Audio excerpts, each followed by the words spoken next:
ప్రపంచంలో జరిగే ఏకైక మరి పండుగలో ఒక పండుగ ఈ క్రిస్మస్ పండుగ. కాబట్టి దాన్ని మనందరం కూడా మరి పరిశుద్ధంగా జరుపుకోవాలని నేను ప్రభుపేరట కోరుచున్నాను. రైట్. ఈ పునరుద్ధాన ఆరాధనలో పాల్గొన్న ప్రతి బిడ్డని దేవుడు నిండాలుగా దీవించి ఆస్వాదించినగాక. నేటి లేఖన భాగాన్ని ఫిబ్రవరికి రాసిన పత్రిక 1వ అధ్యాయము 14వ వచనం నుంచి కొన్ని మాటలు ధ్యానం చేస్తాము. ప్రియులారా, ఫిబ్రవరికి రాసిన పత్రిక 1వ అధ్యాయము వర్స్ 14వ వచనాన్ని మనం చదువుకుంటున్నాం. చదవండి సంబడి.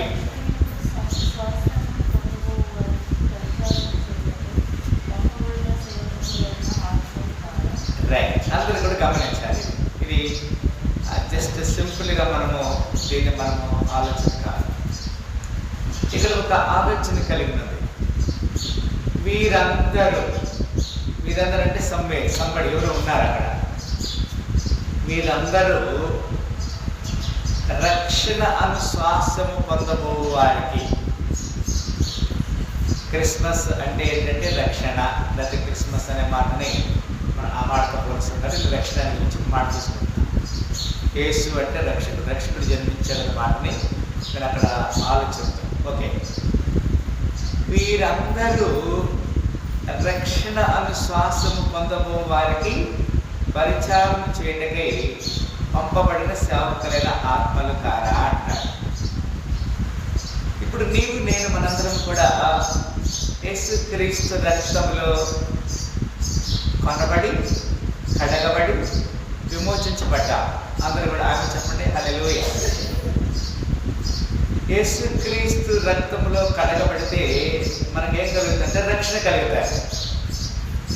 ఇప్పుడు మనందరి గురించి మాట చెప్పుకోవచ్చు. వీరందరూ రక్షణ అనుశ్వాసము పొందబో వారికి. ఇప్పుడు మనం ఏం చేస్తున్నాము? యేసుక్రీస్తు నామాన్ని ఒప్పుకొని యేసుక్రీస్తు నామంలో విశ్వాసము, పశ్చాత్తాపము, మారుమనసు పొందితే మనం రక్షణ అనేటువంటి శ్వాసాన్ని పొందుకుంటున్నాం. అది ఇంగ్లీష్లో are they not all ministering spirits sent forth to minister for them who shall be heirs of salvation. రక్షణ అనేటువంటి శ్వాసానికి ఎవరైతే శ్వాసంగా ఉంటారో వాళ్ళకి దేవదూతలు కావలిగా ఉంటారు. వారు దేవుని మనల్ని కాపాడుతారు అనే మాటనే మనము చూడగలుగుతున్నాము. ఇప్పుడు మనం 13వ చదువుతున్నాం. మేబీ 12:30 12-13 చదవండి. ఏమన్నా అక్కడ చదవండి.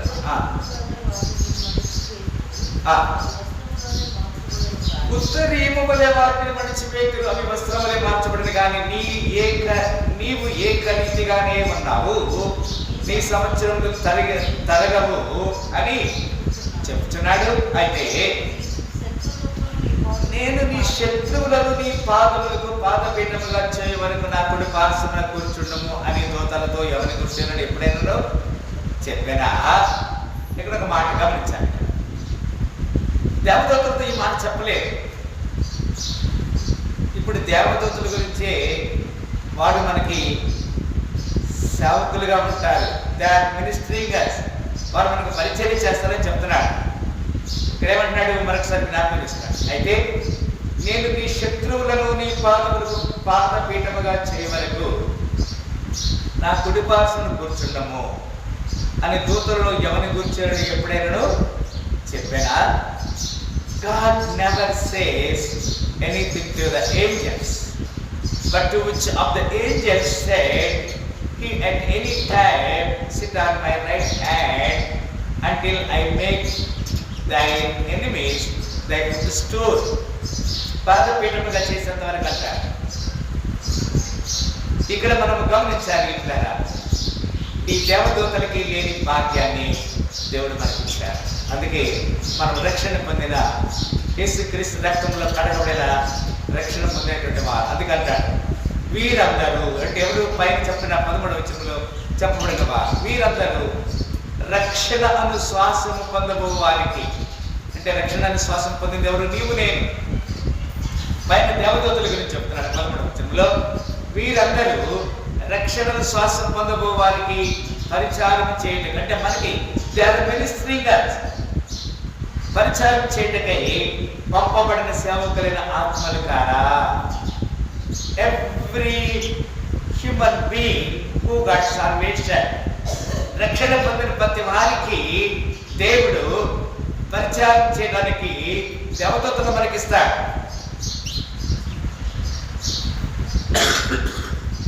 అది దేవునికి ఏర్పాట్ల భాగమలేరా. దేవుడు నిన్ను నన్ను తన నిత్య రాజ్యానికి వారసులే చేయడానికి మనకి శాస్త్రముగా కొంతమందిని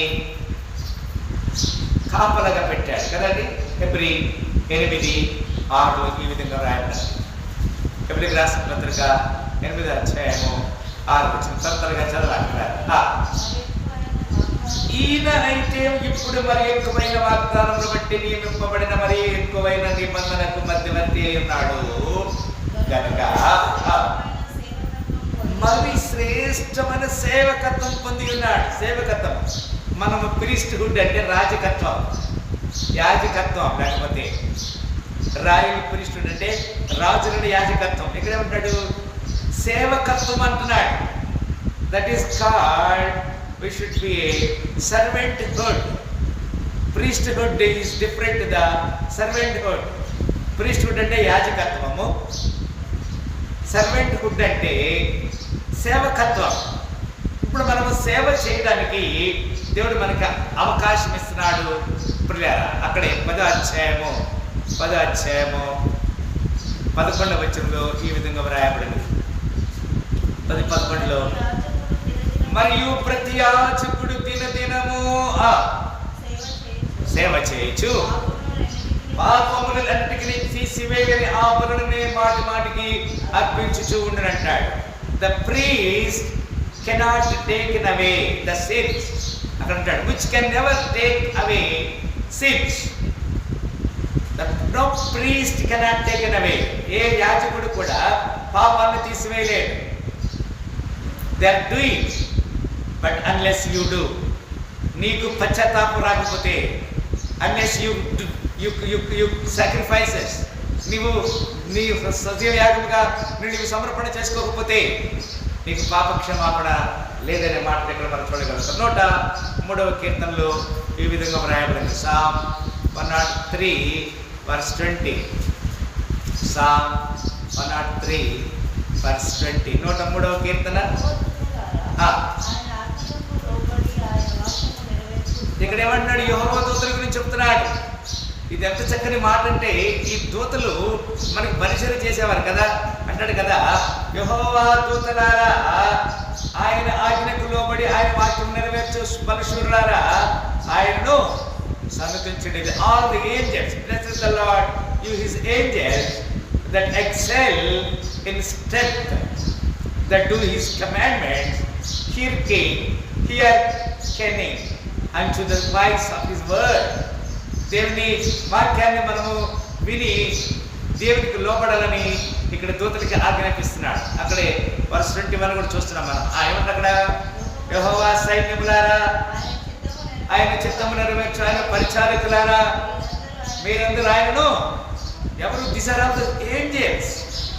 వారందరూ కూడా దేవదూతలు దేవునికి పరిచారం చేసేవారు.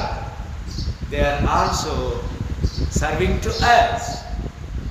As in the sense, మనమంటే ఎవరం? ఇక్కడ దేవుని రక్తములో కడగబడిన వారు, పరిశుద్ధపరచబడిన వారిని దేవుడు తన చిత్త ప్రకారం నడిపిస్తాడు. Yes, Daniel 3:28. దానియేలు గ్రంథము 3వ అధ్యాయము 28వ వచనంలో ఈ విధంగా వ్రాయబడింది. 3:28లో ఈ విధంగా వ్రాయబడినది. నెబుకద్నెజరు, షడ్రకు, మెషకు, అబేద్నెగో అను వీరి దేవుడు పూజార్హుడు. ఆయన తన దూతను పంపి ఎవరిని పంపించాడు? ఇక్కడ ఒక సేవకుడు. The servant of God is Daniel. దానియేలు దేవుని సేవకుడిగా ఉన్నాడు. దేవుడి సేవకులు అంటే దానియేలుని సింహాల నోట నుంచి తప్పించడానికి, లేకపోతే అగ్ని బలం నుంచి తప్పించడానికి షడ్రకు మెషకు అగ్నిని అగ్నిలు వేశారు.